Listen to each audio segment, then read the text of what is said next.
Assalamualaikum warahmatullahi wabarakatuh. Perkenalkan, nama saya Eka Dadang Saputra dari 12 Multimedia 1. Pada video ini, kita akan belajar permutasi dan kombinasi. Tapi, sebelum kita bahas tentang permutasi dan kombinasi, sebaiknya teman-teman pahami dulu apa itu tentang faktorial. Sebelumnya, notasi faktorial pakai tanda seru ya.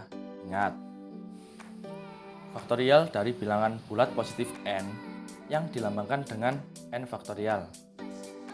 Ini notasinya adalah perkalian dari semua bilangan bulat positif yang kurang dari atau sama dengan n.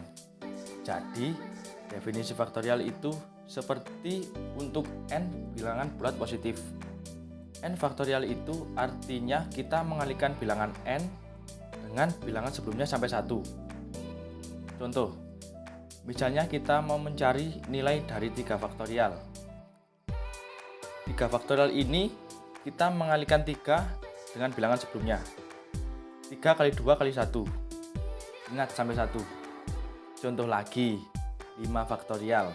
Maka artinya kita mengalihkan 5 sampai 1. 5, 4, 3, 2, 1.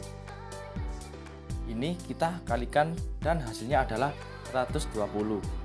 Jadi 5 faktorial itu nilainya adalah 120. Oke. Contoh lagi, 6 faktorial ini berarti kita kalikan 6 kali 5 kali 4 kali 3 kali 2 kali 1. Dan nilainya adalah 720. Jadi 6 faktorial ini hasilnya adalah 720. Paham? Jadi faktorial ini kita kalikan sebuah bilangan asli dengan bilangan-bilangan sebelumnya sampai 1. Nah, perlu teman-teman ketahui untuk 0 faktorial ini ada ketetapan, ada ketentuan. 0 faktorial ini nilainya adalah 1.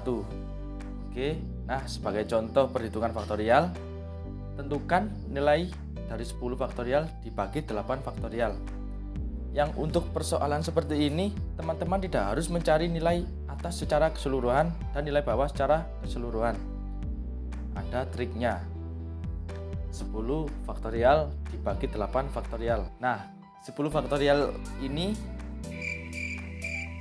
tidak usah teman-teman kalikan 10, 9, 8 sampai 1. Tapi kita cukup berhenti di angka yang sama dengan penyebutnya. Di sini kan ada 8 faktorial, jadi yang 10 faktorial ini kita berhenti di 8. 8 faktorial ini kita coret saja karena sudah sama dengan penyebutnya. Nah, sekarang kita peroleh perkalian yang lebih sederhana yaitu 10 kali 9. Dan 10 kali 9 ini jelas hasilnya adalah 90. Jadi 10 faktorial dibagi 8 faktorial hasilnya adalah 90. Paham kan? Oke, kita lanjut ke permutasi dan kombinasi. Kita mulai dari permutasi dulu. Permutasi adalah cara menyusun suatu percobaan atau kejadian dengan memperhatikan urutan. Ingat, permutasi berarti perhatikan urutan ya. Pada permutasi kasus AB itu beda dengan BA. Contohnya pada bilangan 12 itu beda dengan 21. Meskipun angka penyusunnya sama-sama 1 dan 2. Nah, untuk rumusnya seperti ini. Permutasi R unsur dari N unsur yang tersedia dapat dituliskan seperti ini atau seperti ini dan juga bisa seperti ini. Teman-teman bebas memilih yang mana dengan R ini kurang dari sama dengan N. Oke, perhatikan contoh berikut. Dalam suatu organisasi akan dipilih seorang ketua, sekretaris, dan seorang bendahara. Dari 7 orang calon yang memenuhi kriteria, berapakah banyak susunan kepengurusan yang mungkin dari 7 orang calon yang tersedia?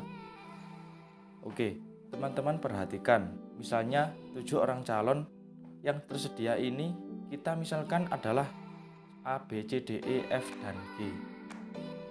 Nah, misalnya yang terpilih sebagai ketua adalah si A. Kemudian yang terpilih sebagai sekretaris adalah si B. Dan bendahara adalah si C. Ini berbeda kasus ketika yang terpilih sebagai ketuanya B, C sebagai sekretaris, dan A sebagai bendahara. Ini adalah kejadian yang berbeda atau terhitung dua kejadian meskipun sama-sama yang terpilih adalah ABC. Tapi di sini jabatannya berbeda.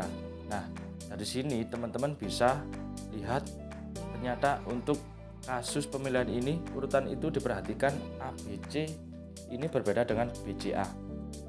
Maka kita menggunakan permutasi untuk soal ini. Permutasi dari berapa? Jelas dari 7 kita pilih 3 orang ya. Jadi permutasi dari 7 unsur kita ambil atau kita susun 3 unsur. Nah, kita gunakan rumus ini. P dari N kita ambil R adalah N faktorial per N dikurangi R faktorial. Jadi soal ini N nya adalah 7 dan R adalah 3. Maka 7 faktorial kita bagi dengan 7 dikurangi 3 faktorial. 7 faktorial dibagi 7 dikurangi 3 itu 4 faktorial. 7 faktorialnya ini kita ubah jadi 7 kali 6 kali 5 dan berhenti di 4. Oke, karena di bawah penyebutnya udah ada 4 faktorial, yang ada di sini kita coret saja. Maka kita peroleh 7 kali 6 kali 5. Hasilnya 210. Jadi untuk soal ini dapat 210 susunan kepengurusan yang mungkin terjadi. Oke, sekarang kita lanjut ke kombinasi. Kombinasi adalah cara menyusun suatu percobaan atau kejadian tanpa memperhatikan urutan. Jadi sebaliknya, kalau permutasi memperhatikan urutan, kalau kombinasi tidak memperhatikan urutan. Jadi pada kombinasi AB ini sama dengan BA, dan ini adalah notasi untuk kombinasi. Dan rumusnya kombinasi dari N unsur kita pilih atau kita ambil R unsur adalah N faktorial kita bagi dengan N dikurangi R faktorial dikali R faktorial. Oke, contoh soal. Sebuah pertemuan dihadiri oleh 10 orang. Jika setiap orang saling berjabat tangan satu sama lain, berapa banyak jabat tangan yang terjadi? Nah, teman-teman perhatikan untuk kasus jabat tangan ini. Misalnya si A jabat tangan dengan si B. Ini adalah kejadian yang sama atau terhitung satu kejadian ketika B jabat tangan dengan A. Jadi kasus jabat tangan ini adalah kasus yang tidak memperhatikan urutan akhir jabatan dengan B. Itu sama saja dengan B berjabat tangan dengan A. Terhitung satu kejadian yang sama. Oke, jadi jelas ini kita gunakan kombinasi karena tidak memperhatikan urutan. Kombinasi dari beberapa di sini ada 10 orang dan untuk satu jabat tangan itu kan terjadi antara 2 orang. Maka kombinasinya adalah dari 10 unsur kita ambil 2 karena untuk satu jabat tangan itu melibatkan 2 orang. Jadi kita gunakan rumus ini. N-nya adalah 10 dan R-nya adalah 2. 10 faktorial kita bagi dengan 10 dikurangi 2 faktorial dikali 2 faktorial. 10 dikurangi 2 itu 8. 8 faktorial. Dan dikali 2 faktorial. Nah, 10 faktorial ini kita ubah jadi perkalian 10 kali 9. Nah, 10 faktorial ini kita ubah jadi perkalian 10 kali 9 kali 8 faktorial. Ini kita coret. Dan 2 faktorial ini kan artinya 2 kali 1. Nilainya adalah 2. 10 dibagi 2 hasilnya kan 5. 5 kali 9 jadi 45. Jadi pada pertemuan melibatkan 10 orang tersebut terjadi 45 jabat tangan. Nah, sebagai bahan latihan, silakan teman-teman coba beberapa soal berikut. Soal nomor 1. Jika P adalah bilangan asli dan P faktorial per P dikurangi 2 sama dengan 20, berapakah nilai P? Soal nomor 2. Jika suatu nomor antrian terdiri dari 3 digit tanpa memuat angka yang sama dibentuk dari angka 0, 1, 2, dan 3, berapakah banyak pilihan nomor antrian yang dapat dibuat? Untuk soal nomor 3. Pada sebuah bangun segi 20 beraturan, berapakah garis diagonal yang bisa dibuat? Oke. Teman-teman sampai sini dulu ya, dan sampai ketemu di video selanjutnya. Wassalamualaikum warahmatullahi wabarakatuh.